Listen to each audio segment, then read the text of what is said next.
大家好，我是小青。大米千万不要总是蒸米饭吃了。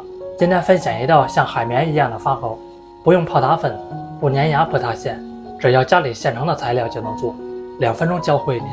一起来看看我是怎么做的吧。大碗里加入150克大米粉，中筋面粉60克，20克白糖，3克干酵母。先来搅拌一下，把里面的材料都搅拌均匀。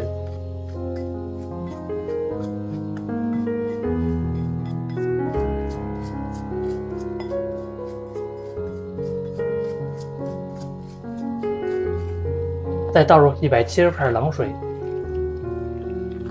来搅拌一下。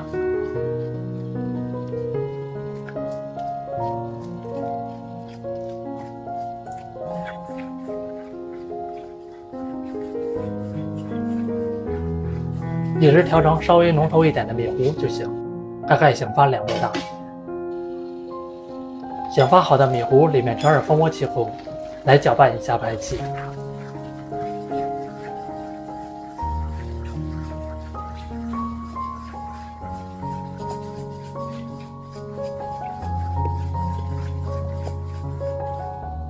准备一个托盘，倒入一点食用油，来刷成薄薄的一层，这样可以防粘。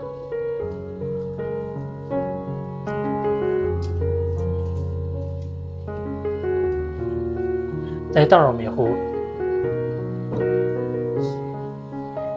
表面整体平整。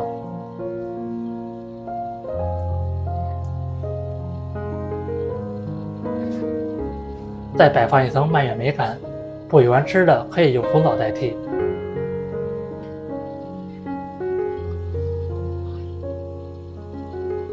放入蒸锅里面，先不要开火，醒发10分钟。现在就是醒发好的状态，米糊明显膨胀了，盖上盖子，用大火上气候计时蒸20分钟，蒸熟焖3分钟取出来，就防止回缩塌陷了。边子用铲子刮一下，非常好脱模。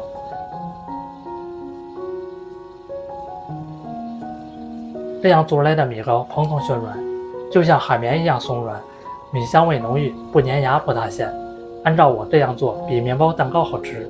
做法简单，零基础零失败，喜欢吃就赶快收藏起来试试吧。